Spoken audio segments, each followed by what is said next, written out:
Hey. Hey. Hello, hello. We're filming, and it's time The second.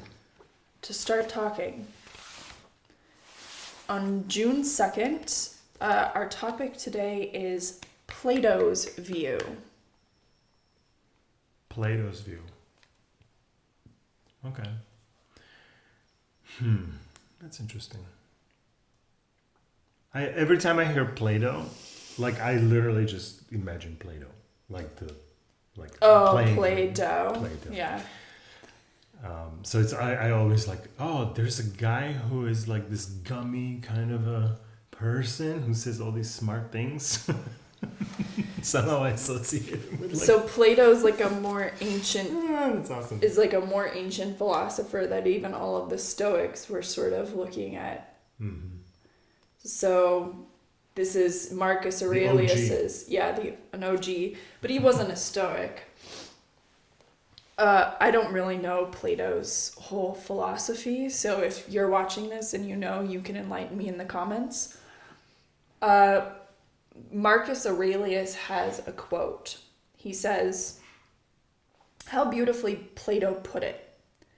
Whenever you want to talk about people, it's best to take a bird's eye view and see everything all at once, of gatherings, armies, farms, weddings and divorces, births and deaths, noisy courtrooms or silent spaces, every foreign people, holidays, memorials, markets, all blended together and arranged in a pairing of opposites.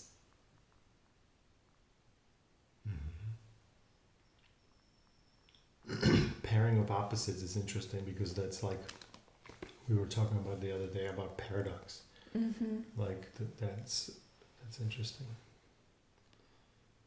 It makes it kind of calm, for some reason, the pairing of opposites, when you see a birth and a death, if you can zoom out and see the whole thing with its opposites, there's something strangely calming about that in a way where it's supposed to if you only see the death on its own, or if you only see the birth on its own, there's some anxiety there of well, what happened to all of it? And so this is no, let me just keep zooming out. Whoa, I see how it's all interconnected with itself and how it's all organized. Yeah. And he's saying whenever you want to talk about people, so he's probably in a place where gossip or just the he said, she said or bullshit. just opinions about internal opinions about somebody. People. Consider where we all came from. Yeah, the bigger story that this all is, and then I'm acting in a...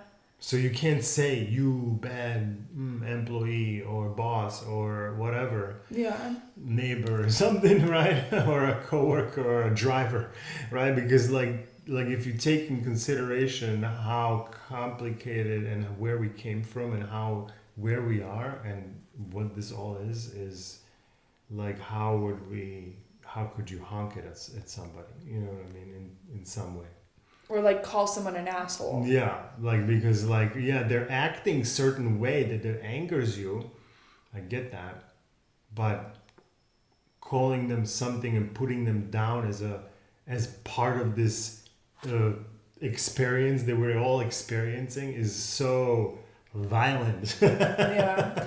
Oh, that's interesting. It's there was something that was when we are judging other people, we are more likely to attribute their behavior to some personal characteristic. He's cutting us off because he's an asshole. Mm-hmm. But when we judge ourselves, we don't judge ourselves based on our characteristics. We judge ourselves based on the situations that we're in. I did it because I wanted to squeeze in there because of I need to. Or because I was losing space over here and I realized that the exit was there and I only had a little bit of space. I'm not an asshole. The situation made it such that this made sense as a move and as a play. But from perspective of the honker, they saw something completely different and they have a different experience and they see it screw you guy, you cut me off or something, whatever they And so what I'm looking at here is like he's saying zoom out, because we all have the tendency, that's been studied, like we've all have the tendency to judge other people based on characteristics rather than situations. Sure. And so it's almost like this has been part of our nature since this time. So he just found a different way of saying, hey, remember that this is all like a situational thing here, and we're all just kind of cogs. Like, I don't want to take away our agency, but like there's some sort of cog relationship here amongst all of the different moving pieces. Well, there's the interaction, right, or relationship that we have with, just by us being alive, we're already interacting and relaying to these other things, people, things and stuff, so it's like we can't avoid it. We can't say I'm not related to that, or I'm not part of that. We, by us being alive, we are part of it. Yeah. You have anything else before we read Ryan? No, let's do it. Okay. He says, there is a beautiful dialogue called Icaromenipus, an aerial expedition by the poet Lucian, in which the narrator is given the ability to fly and sees the world from above. Turning his eyes earthward, he sees how comically small even the richest people, the biggest estates, and entire empires look from above. All their battles and concerns were made petty in perspective. In ancient times, this exercise was only theoretical. The highest anyone could get was the top of a mountain or a building a few stories tall. But as technology has progressed, humans have been able to actually take that bird's eye view and greater. Edgar Mitchell, an astronaut, was one of the first people to see the Earth from outer space. As he later recounted, in outer space you develop an instant global consciousness, a people orientation, an intense dissatisfaction with the state of the world, and a compulsion to do something about it. From out there on the moon, international politics looks so petty. You want to grab a politician by the scruff of the neck and drag him 250,000 miles out and say, "Look at that, you son of a bitch." Many a problem can be solved with the perspective of Plato's view. Use it.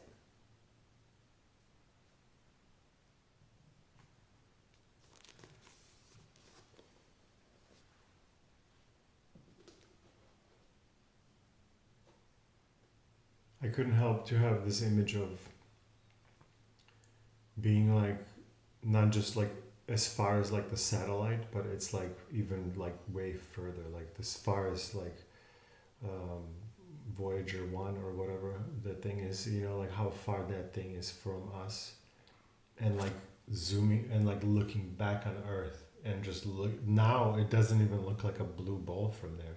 It's just like a dot, and it's like seeing it as a dot seems such a, like it seems like that's way too much. That's way too zoomed out. But it is that of a little speck. And then we come here and then we zoom in and it's like, okay, wow. And then there's like cities and just things moving, and And where it feels real is here, from this perspective of this human. That's where it feels like, like this is where I live it. I can imagine to be looking into the microscope or looking at the Earth from out there. But this is where it feels. This is where the life is felt or something.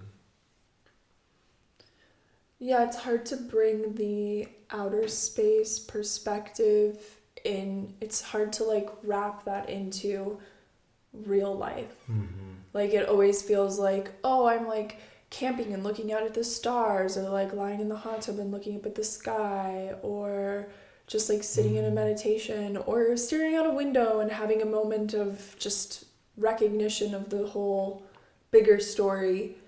And then it's like a shift back into the weeds.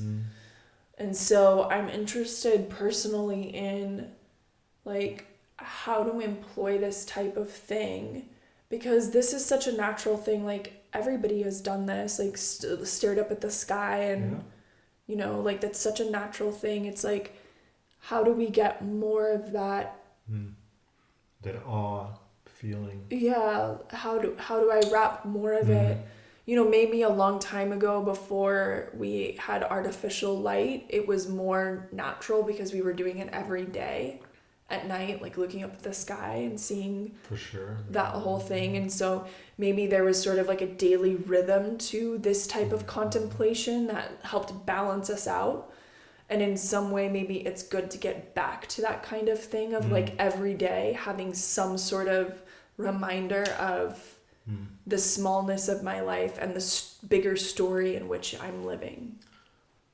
Yeah, I like what you're saying, and it's hard to like with the light pollution and all that stuff. You might like where depending on where one lives, it's like you look up and you don't see anything, right, in Chicago or something, but like it made me think of like sunsets. Like we all in some way experience some sort of a sunset.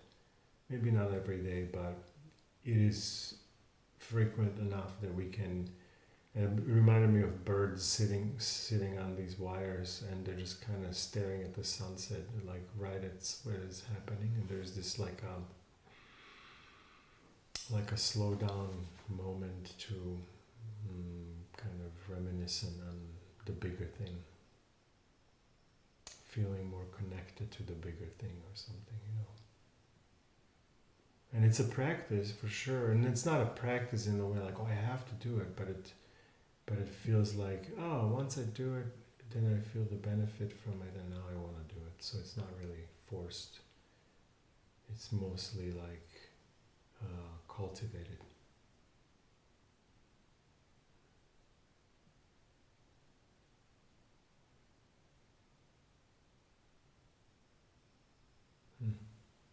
Sweet. Yeah, so far this June has been pretty cool. Anything else on your end? That's all for me. Same here.